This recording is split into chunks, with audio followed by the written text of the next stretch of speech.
Bueno, aquí conmigo Clara Marman y Luis Har. ¿Qué tal, Clara? Qué gusto muy grande. Bien, encantada. ¿Qué Gracias. tal? ¿Cómo le va? ¿Todo Encantado. bien? Ustedes son gente que volvieron del horror, ¿no? ¿Me pueden contar lo que vivieron aquel 7 del 10? Y Sí. después de ese día, ¿no?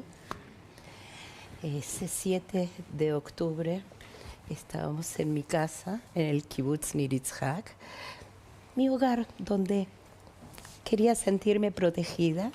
Invité a mi familia a estar conmigo un fin de semana en un kibbutz, pasar un fin de semana. Invité a mi hermano que venga de la ciudad de Kfar Saba, mi hermana que llegue de Jerusalén con su hija y también con mi sobrina que llegó con la perrita de ella.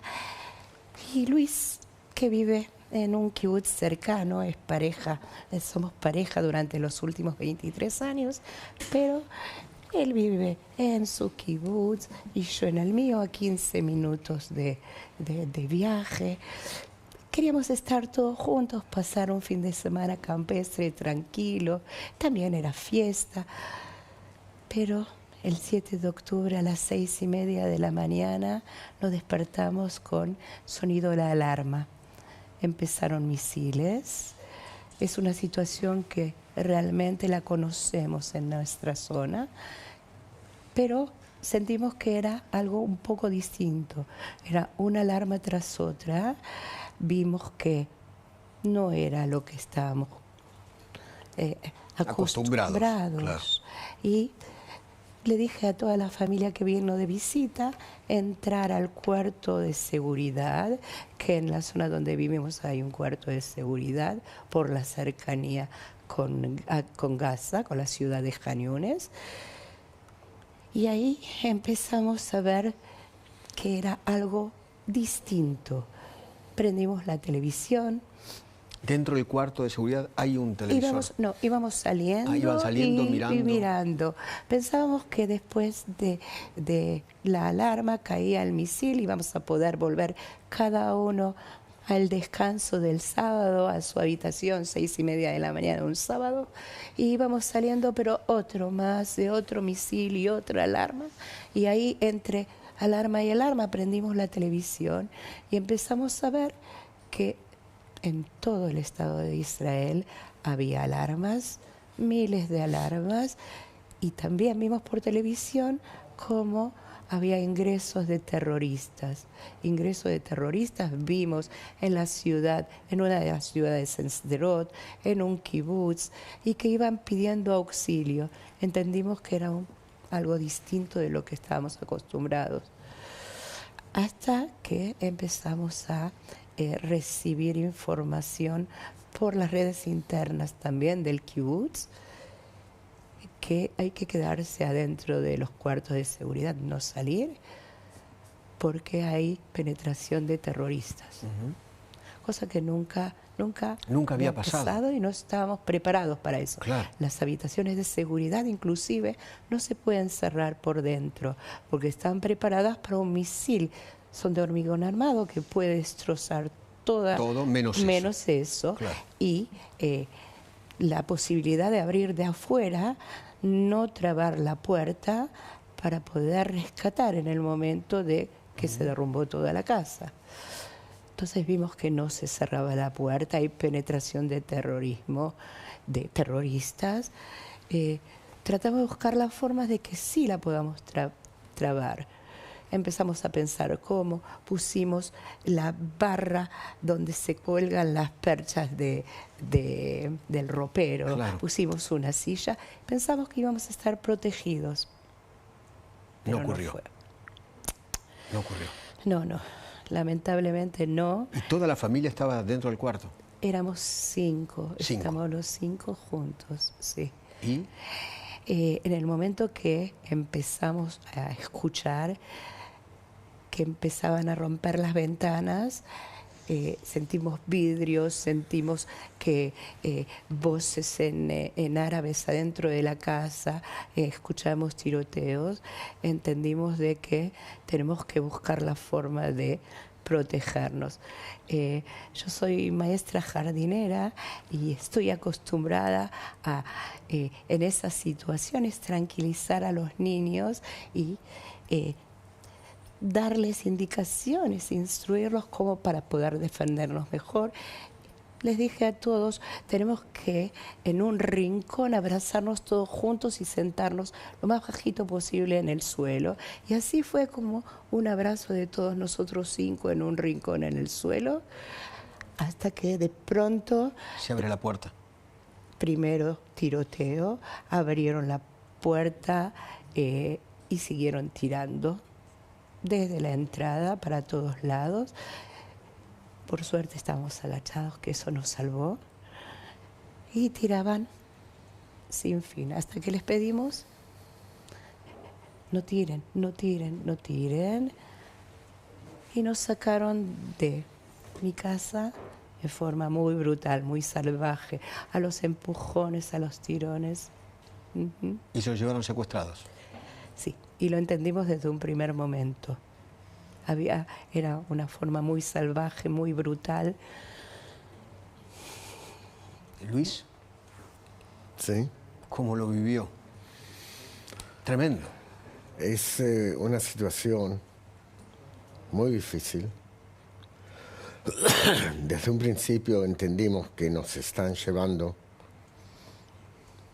o sea, por lo menos no nos mataron en el momento, pero era una forma de tratarnos como si no fuéramos personas. Nos hicieron subir después a una camioneta, que en esa camioneta estaba llena de armas, y nos sentamos sobre todas las armas y 5 terroristas se subieron sobre nosotros. Iban parados sobre nosotros. O sea, es como si no hubiéramos sido personas ahí. Claro, claro. Ellos empezaron a manejar hacia la frontera. Yo enseguida entendí cuál es la dirección. Y estaban subidos, ellos tenían un arma colgada y otra la llevaban hacia arriba y apuntaban y tiraban y gritaban Allahu Akbar. ¿Bien? Con una alegría muy grande que nos habían agarrado. Una de las armas me pegaba acá en la frente y a Clara también, que estaba al lado mío. Entonces yo le dije a Clara, no, ella quiso parar eso, que no nos pegue. Pero le dije, no toques el arma, es muy peligroso, ellos van a pensar que queremos sacarle el arma y nos matan en el momento. Entonces, aunque después quedé con todas las marcas, pero seguimos aguantando, ¿qué podemos hacer? Así fuimos viajando hasta que llegamos dentro de la ciudad de Khan Yunis, a un lugar determinado donde había como un portón de hierros, bajito, y esa era la entrada a uno de los túneles. Entonces nos metieron adentro. Al principio tenía un declive suave, pero después se hizo muy profundo, muy difícil de caminar, estábamos parte de nosotros descalzos.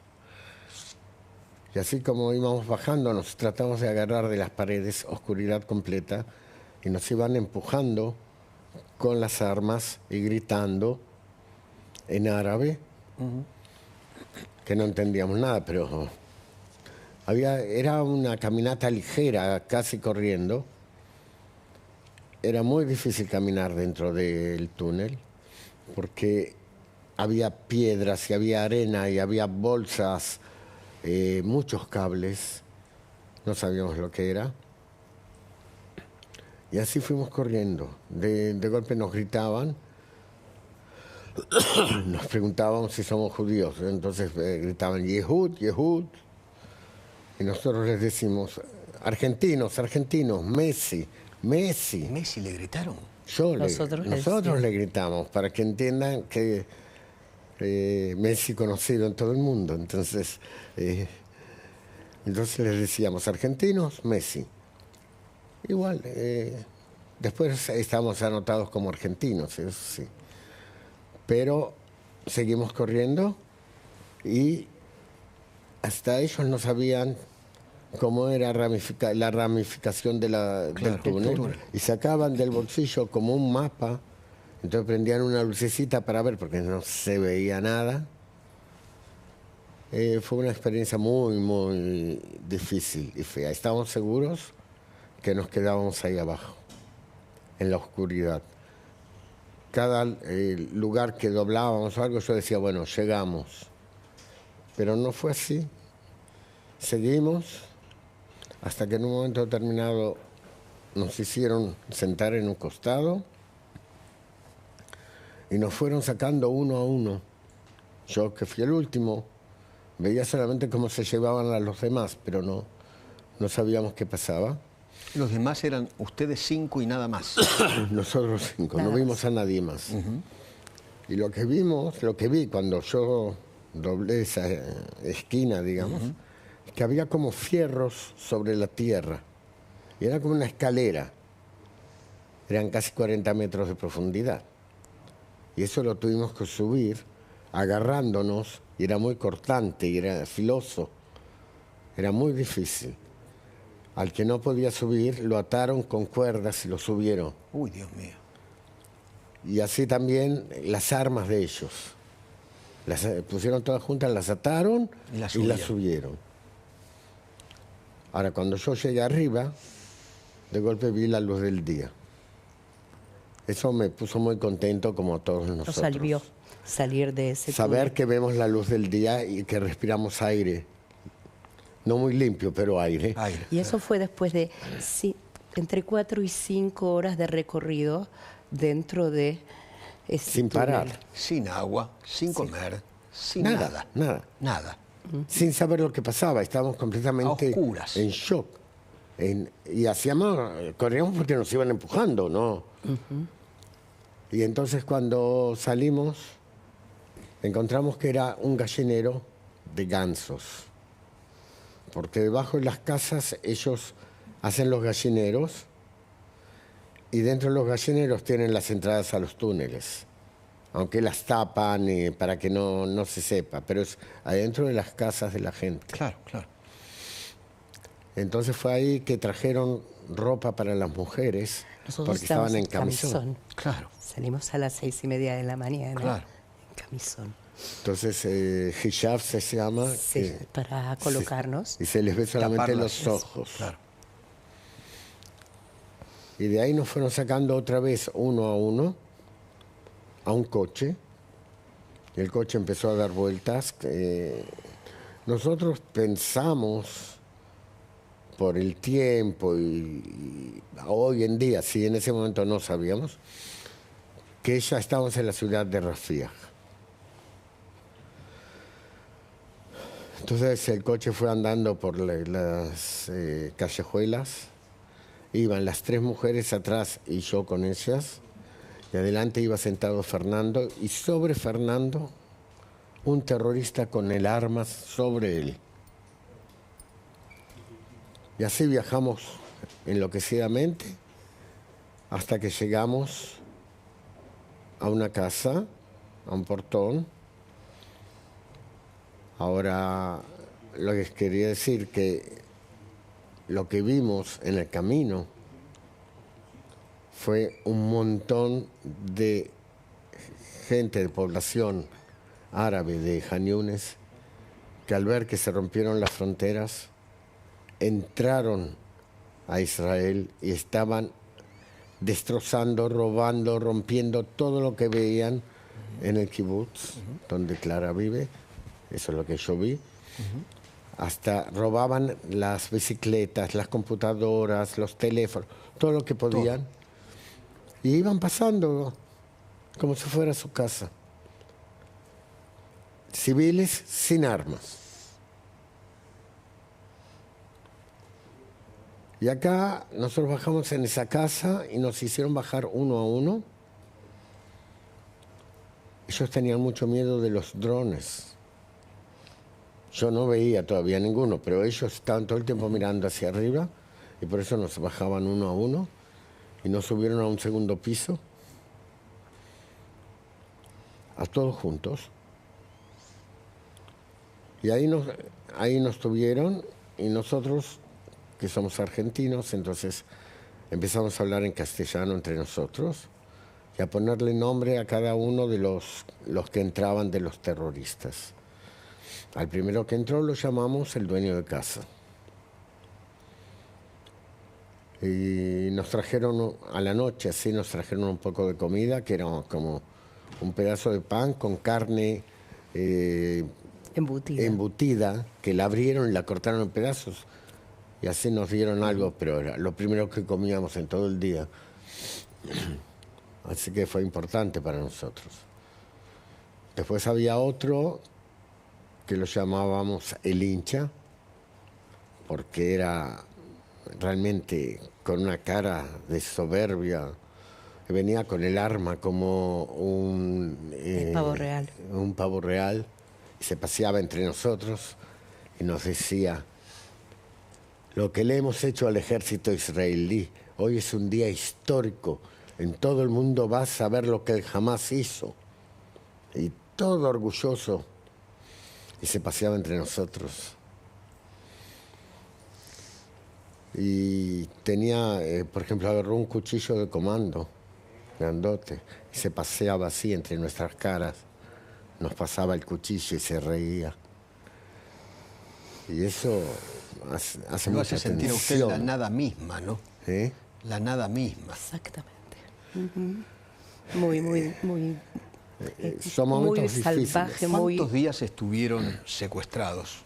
¿Cuántos días? Las de mujeres rehenes? estuvimos secuestradas 53 días, Y pero los hombres nosotros, 129. Fernando y yo, el hermano de Clara y yo, nos quedamos hasta el día 129. ¿Y todos los días ustedes pensaban que iba a ser el último día o sentían que iban a ser liberados? Teníamos la esperanza de ser liberados. Tratábamos de apoyarnos entre nosotros mismos para el hecho de ser una familia y estar juntos, Claro, los 5. claro, obvio. Nos conocemos y sabíamos cómo alentarnos. Y tratábamos de mantener la fe de que vamos a salir de alguna forma. No sabemos ni cuándo ni cómo. ¿Pero en algún momento sintieron miedo por la vida? Nosotros no sentimos miedo. No. Estaba la tensión, pero la preocupación, y estábamos todo el tiempo preocupados por el sobrevivir, buscar las fuerzas que en realidad todo ser humano tiene en momentos extremos, se las consigue para poder sobrevivir en condiciones inhumanas, durmiendo en el piso. Estábamos en una habitación encerrados todo el tiempo, Sí. los 5, que estábamos las 3 mujeres, una mesita ratona chiquitita, los Luis, los 2 hombres. El tiempo se hace infinito, no hay ningún tipo de actividad. No pasa, o estamos acostados o estamos sentados, es todo lo que se puede hacer. ¿Y la cabeza cómo viaja? ¿Cómo?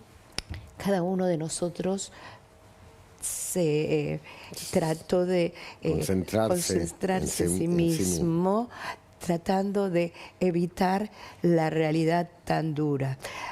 Todos los pensamientos pasaban por nuestra cabeza, nuestra vida. Tratábamos de pensar, lo que nos preocupaba muchísimo era las familias, nuestros hijos que quedaban sin saber nada en Israel. Eso nos preocupaba muchísimo. Tal cual. Y tratábamos de alentarnos a nosotros, tratar de buscar, por ejemplo, yo les decía, vamos a caminar en el lugar, estamos todo el tiempo encerrados sin ningún tipo de movimiento, vamos a tratar de caminar en el lugar. Tratábamos de acurrucarnos toda la familia juntos y contándonos historias.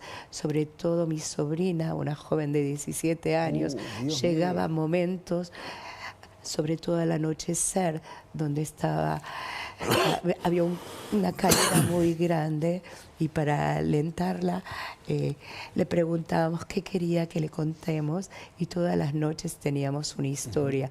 Al principio ella quería saber cómo nos conocimos, que le contemos el nacimiento de cada uno de los hijos y después tenía la historia de todo el cuentito de las buenas noches, digamos, que le pedía sobre todo que Luis cuente. Y eso bajaba la tensión. Sí. Porque Luis baila en conjuntos de baile. Y también hago comedias musicales en inglés. Todas las comedias musicales y todo. Y en ese tipo de cosas siempre hay cosas que pasan, que uno se olvida las letras, a uno se le cae un zapato, cosas. Y yo le contaba a Mía y a todos las anécdotas esas. Las anécdotas esas así para, no sé, primero que estamos unidos como familia, todos juntos. Cuando ya no había luz, empezaba cosa que no ocurrió con otros secuestrados, con otros rehenes, no ocurrió. No ocurrió. El hecho de estar juntos, familia, otros secuestrados. ¿Y en su kibutz cuánta gente mataron? En mi kibutz lo que pasó en el primer momento, cuando nosotros estábamos entre alarma y alarma, que entrábamos y salíamos del refugio, vimos un incendio que había al lado del portón del kibutz. Enseguida llamé a las fuerzas de seguridad interna. Claro. Les dije, hoy parece que cayó un misil, hay un incendio. Dijeron, sí, enseguida vamos. Y ahí fue que llegó la fuerza de seguridad y asesinaron a toda la fuerza de seguridad. 10 personas. Fue una emboscada. Y esas 10 personas fueron asesinadas. Clara, ¿cómo los liberaron? Llegó el 28 de noviembre y nos dijeron que las negociaciones llegaron a un acuerdo y que vamos a salir. ¿Usted fue parte del intercambio? Del intercambio, sí. Pero que en ese intercambio solamente las mujeres y los niños. En ese momento me fue muy difícil entender de que tengo que dejar a Luis y a Fernando y a mi hermano. Muy doloroso. En un primer momento no quise salir. Pensé, hay intercambio, vamos a esperar, me quedo con los varones y ya cuando terminen con las mujeres y los niños seguramente vamos a salir. Es un infierno total estar en cautiverio, pero me parece más terrible dejarlos y la desesperación de no saber lo que pase con ellos. Y así fue que me enteré que iba a salir. En el momento que yo dije que no iba a salir, no me dejaron. Luis dijo, es algo que hay que hacer porque es algo que decidió el Hamás, no permite que nosotros decidamos, no puedes decidir. Y sobre todo, está bien salir para poder dar señal de vida también a la familia, que es algo que nos preocupaba muchísimo. Luis, ¿y usted? ¿Usted cuándo sale? Yo salí por un acto heroico del ejército de Israel, que nos rescataron en mitad de la noche y de golpe no sabíamos nada. Fuimos sorprendidos, pero fue algo que salió bien, que nadie se hirió. Y eso es muy importante para nosotros, que vinieron a buscarnos y nos llevaron de vuelta a Israel. Sí. No como pasó, se enteraron, ¿no? Los últimos, que fueron brutalmente asesinados hace pocos días. Eso, asesinar de esa forma, a sangre fría, a gente que está atada o que no puede defenderse de ninguna forma, ponerle el revólver y matarlos. Es como el grupo Daesh también, que hacía eso frente a las cámaras. Exactamente, ISIS. Es terrible lo que el terrorismo logra hacer y apartar a los pueblos y todo, en todo lugar. Claro. Me gustaría, Clara, que si nos puede dejar un mensaje para nuestros televidentes, que nos ven no solamente aquí en la Argentina, sino en el mundo.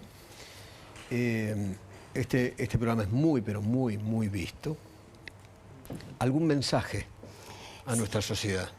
que no hay que permitir en absoluto no terror, no guerrilla, no violencia, ataque.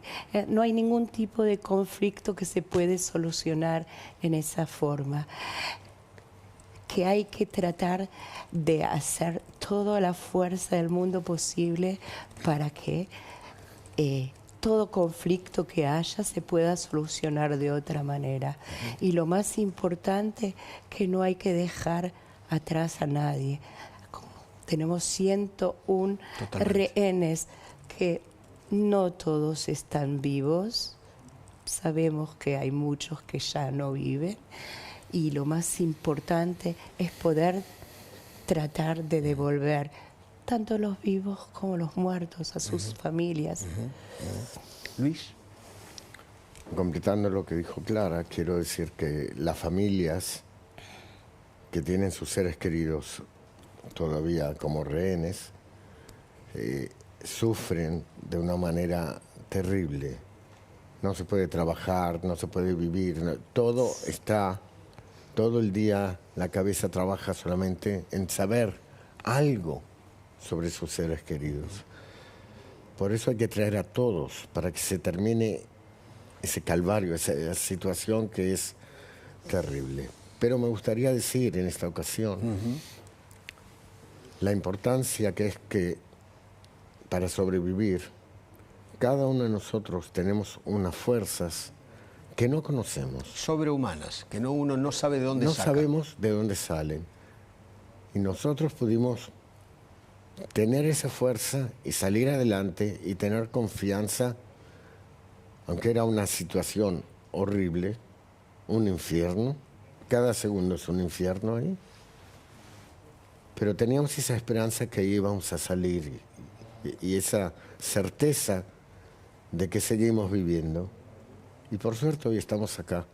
Y yo pienso que somos un ejemplo para toda la humanidad, de que cuando hay una situación así, pensando bien, tomando las cosas fríamente, hay que salir adelante y podemos llegar a estar vivos.